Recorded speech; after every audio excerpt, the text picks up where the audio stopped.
So, first time back in a kart circuit for a little while, which is going to be good fun. Not been to Bayford Meadows before, so not only is this many years since being in a go-kart, but it's also many years since being in a go-kart and a circuit that I don't know, and I'm only using videos from other Club 100 people on YouTube to try and learn. So that's good fun. The only other circuit I've been to which is probably remotely like this is Rye House, in terms of you're sort of driving along through an industrial estate and then suddenly you're at a kart circuit, which is a bit weird, but yeah, it's cool. It looks like a nice circuit. Well, I mean, I've barely walked it yet, so who knows, but yeah, it looks like it's going to be fun. The day's a little bit grey. It was meant to be nice and bright and sunny, but it's not. Typical. Quite windy, this circuit, by the looks of it, so I think, yeah, lots of time to be gained or lost. It's going to be a pretty full-on day of racing today, so managed to get myself as a last-minute sign-up for the hour-long race that's this morning, before doing the Club 100 Experience Championship, which I'm going to be doing this year, in the afternoon. So who knows, it's maybe a good idea to get that extra hour of track time beforehand, or maybe it's going to be an absolute curse and by the end of the day I'll be broken in many pieces. But who knows, I mean, it's half term for me, so at least I've got an entire week to recover, so that should be fine. But yeah, we'll see how it goes. So here we are at what is now a bright and sunny Bayford Meadows for qualifying, as we round the penultimate turn and go up towards the final hairpin. We want a good exit coming out of here to make sure we have as much speed as possible going down towards turn 1. Crossing the start-finish line, staying over to the left before bringing it right with as much speed as you can. Try not to wash out or get oversteer on the exit. Then go through the kink at turn 2, braking hard into the hairpin at turn 3, and being careful not to take too much curve at turn 4, otherwise we can unsettle the car. Carry as much speed as you dare through the left-hand hairpin without running out too wide before going into a tricky right-hand hairpin. Again, we don't want to run out too far to the left so that we can set ourselves up for the left-hander, where we need good throttle control to make sure that we don't get oversteer on the way out. Similar to turn 1, carry lots of speed through the horseshoe, but this time we're going to flick to the right, and we're full throttle here now until the final turn, if only for a slight bleed off the throttle to keep it settled round that penultimate turn, braking heavily into the right-hander and a flick left before finishing our qualifying lap at Bayford Meadows, which ended up good enough for 5th place in race 1. So, if you've got this far, first of all, thanks a lot. And I thought it would be a good idea to kind of explain the whole idea behind this series. So, I used to compete owner-driver racing for a fair while, for about 10 years, until about 8 years ago when sort of time and money just became a bit too much and had to stop. But I've been itching to get back into a kart ever since, and now I've got the opportunity. So I'll be competing in the Experience Championship this year, and then hopefully the main Sprint Championship next year. And this is essentially just going to be a documentation of me getting back into racing. And speaking of racing, here's race 1.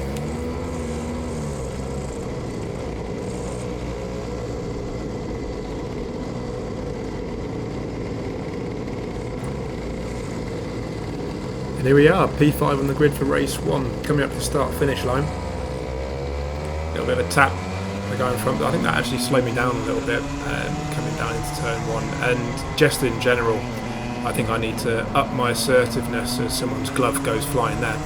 But up my assertiveness, because I seem to, in this race, just lose a lot of place off the start that was unnecessary. And that's probably mainly down to the fact that I haven't been in the go-kart for quite a while and have forgotten just how assertive you need to be on lap 1 without getting a bit too ridiculous and aggressive.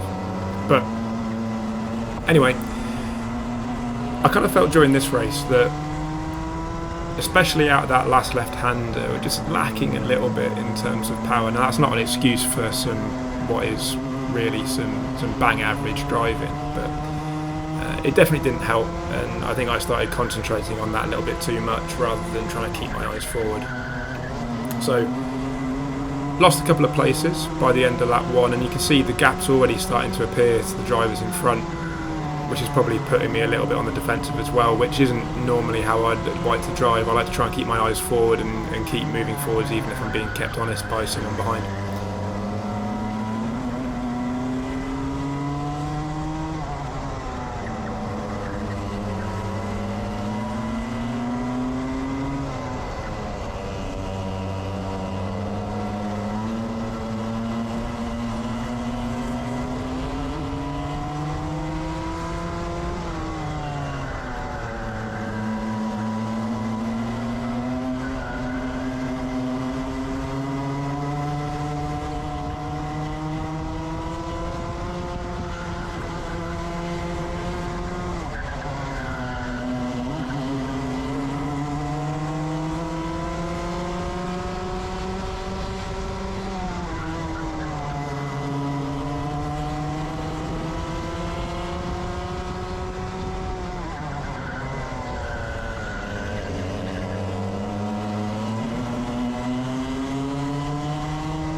So now after the first couple of laps, things are starting to settle down slightly, and a bit of fighting from the karts in front have allowed me to catch back up. But as you'll see, I just don't really have the pace in this one to stay with them, and it would have been nice if they could fight a little bit more. But in a 20-minute race, most people are smart enough not to be defending and fighting from lap 1 and know just that, okay, well, if someone's going to go for it, we'll tuck in behind and try and run the quickest race possible. A little bit defensive going into the kink there, but didn't really have anything to stop that move from happening. And again here it's just a case of trying to tuck in behind and maybe use the speed of the driver in front to catch up, but no, left myself open for another move going down to that hairpin. That probably off not having the best drive out of turn 3.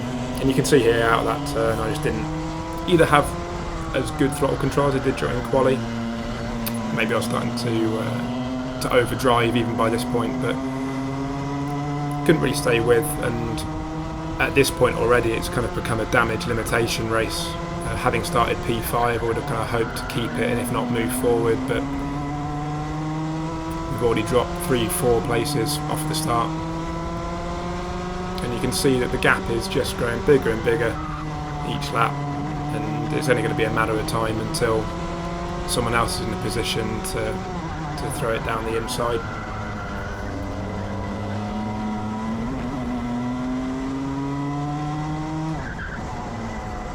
And as you can see there, as if planned in the editing, got another place being lost. And here again it's just going to be a case of, okay, well, let's see if we can latch ourselves on the back and use it to put ourselves onto the back of the group in front.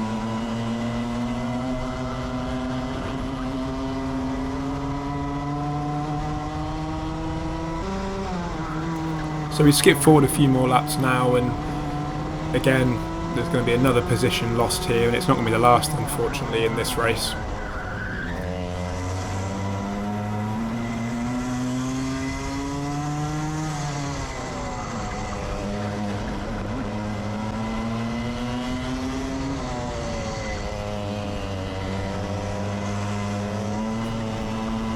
You can see the group ahead through here. They were fighting a bit through that infield section. It was giving me a little bit of hope that maybe we'd be able to catch up, but as you can tell we skipped forward a little bit here, and despite the fact that they're fighting, we are gaining a little bit. And here's a good example of where the driver in front was assertive. I wouldn't say overly aggressive. It's a good move to get past both there, and I take the opportunity to go at the inside, but I'm just not forceful enough, and I allow the driver in black and orange Alpine style suit just to retake the place, which isn't good enough. There was plenty of room there for both of us, and I could have been a little bit more forceful to the point where I could have kept the position and not done anything silly keeping us both in the race. But if we'd maybe done that, we can already see the driver in the black and red helmet, how much time they've gained or we've lost, in fact, just through that exchange.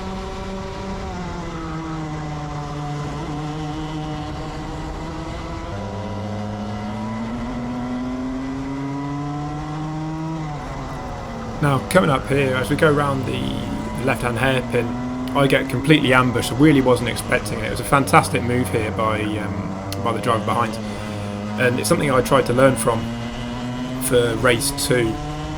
Was that's a really good overtaking spot. You can really make a beeline for that apex and surprise some people, and it's very hard to try and maintain your speed around the outside once you've had someone come up the inside of you there, and it's almost I wouldn't say a guaranteed overtake, but it's definitely a very good place to overtake if you get the good run out of the left-hand hairpin. So fantastic move there from the driver in front, and something that we need to learn from for race 2.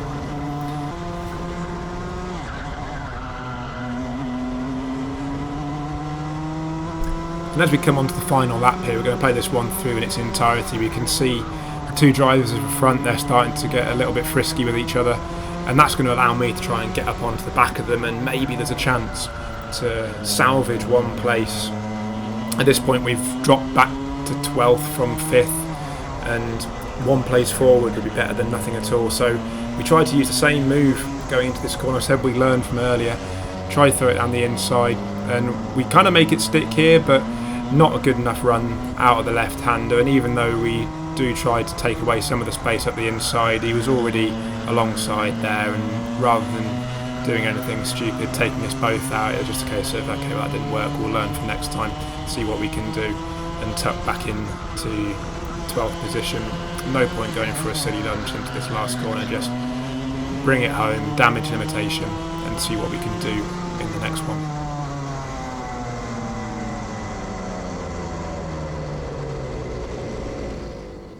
So coming away from race 1, there was obviously some disappointment, having qualified 5th and then just gone backwards almost throughout the entire race to finish 12th. But in hindsight, it wasn't catastrophic. We kept our nose clean and brought home some points, and at the end of the day it was the proper first race back. Yes, okay, we'd done the sprint 60 in the morning, but that was more just to sort of shake off the rust and learn the circuit more than anything, having not been here before. So first proper race, driving in anger. I think disappointed is probably being a little bit overcritical of what happened. And going into race 2, I was in quite a positive mindset and just looking forwards, going, okay, well, starting P12, let's see just how far forward we can go.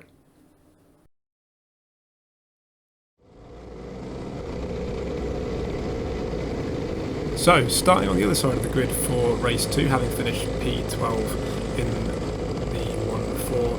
And here, trying to be a little bit more assertive off the start. Not quite as assertive still as we probably need to be, but getting a better run down to turn 1, coming across as quickly as we can to try and get that inside line. Don't want to be on the outside there because you'll be stuck all the way going down towards turn 2 and 3.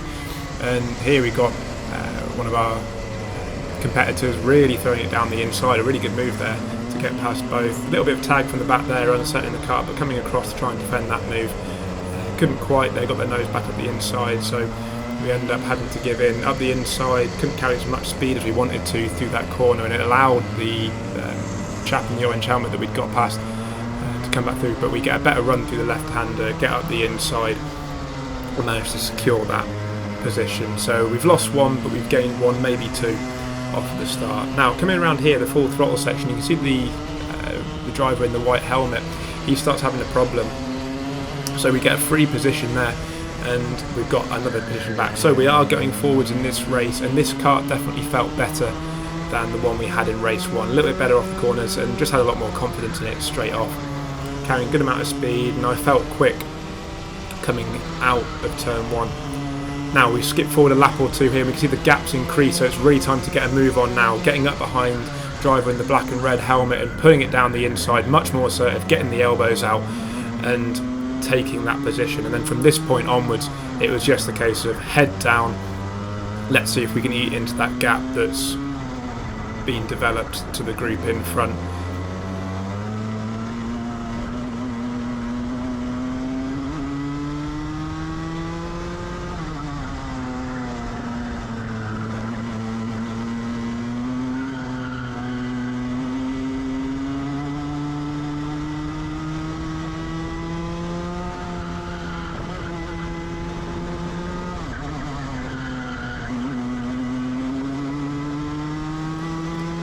Now that getting the head down certainly started to pay off, and helped out by a little bit of fighting from the carts in front, we were able to get ourselves onto the back of the little pair that we had in front. The lead pack at this point had sort of created a similar sized gap that we had to try and break down over the last 4 or 5 laps, so that was probably a little bit too much out of reach, but we could definitely see ourselves trying to get in front of this little train if we put some good laps together and if some fortunate circumstances came our way. So it's just about staying clean, being consistent, and making sure to keep the pressure up on the drivers in front, maybe get some luck from a mistake.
But here we can see, as we skip ahead onto what will be the final lap, that mistake never really came.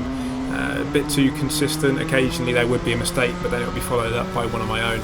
So we'll go on board for the entirety of this final lap, and we can see that even here we were able to catch up towards the end, but we never really quite had enough to make the move.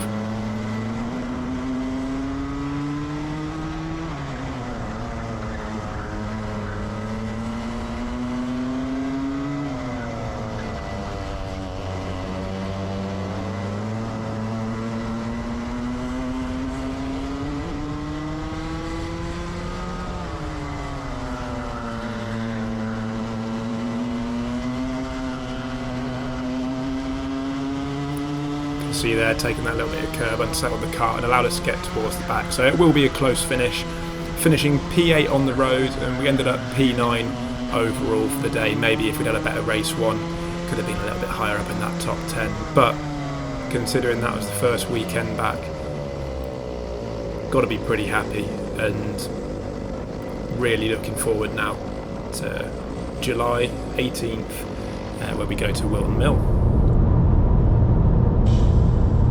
Right, whose idea was it to do the 1 hour race first? Yeah, great one. Ended up with 2.5 hours of track time and no wrists and ribs left, so well done me. But on the whole, not too bad, I think, for first race back after sort of 8-9 years. I think we can put it down as a success. I think in the Sprint 60 race beforehand, as I said, first time at Bayford Meadows, so the practice and quali time I don't think was a true reflection of what I could do. So P29 on the grid for the 60-minute race. That was good, and finished P12 on the road. So P29 to P12 for the first time since being back in a kart properly for 8 and a bit years. Yeah, result. Decided to use a seat insert for the experience races. I wasn't using one for the Sprint 60 race. Definitely wasn't sliding around in the seat as much. Felt maybe a little bit too far forwards, like pushing out a little bit. So I've got an old seat in the garage floating around from 8-10 years ago, from the old owner-driver days. So I'll probably see about cutting that up and turning it into a seat insert that's a bit more suited to me, and see how that goes. Practice qualifying, ended up putting it P5 overall, which was good.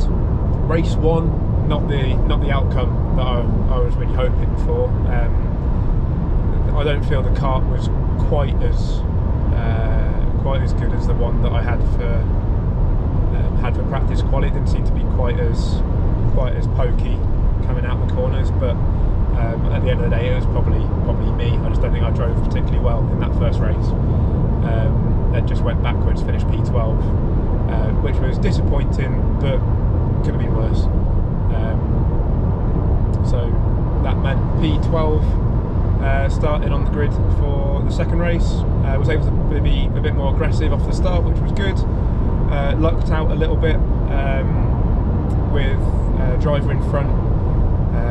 I think I spoke to him after the race, and he said that his throttle got stuck, which, like, shame for him, but a free place for me. So I mean, it's racing at the end of the day. I'm sure I'll have something this year which doesn't go my way, so it's taking advantage of it when it comes your way. I had someone behind that was keeping me honest,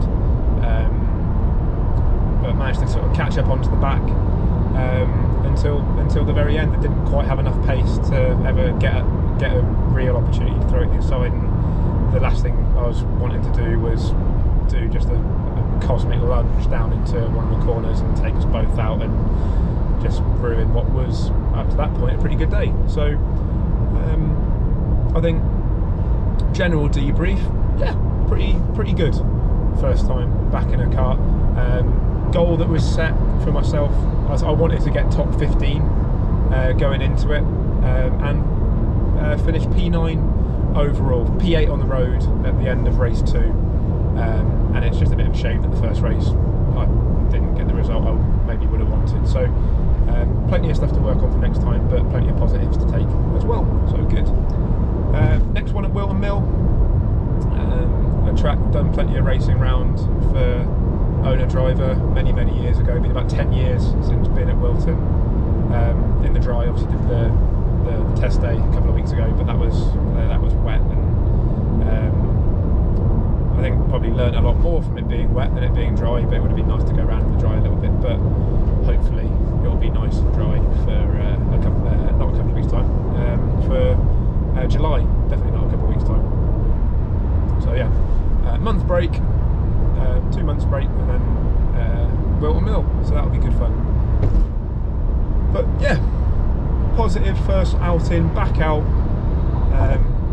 Hope you guys enjoyed watching. In 2 miles, continue on to M25. Shut up, sorry.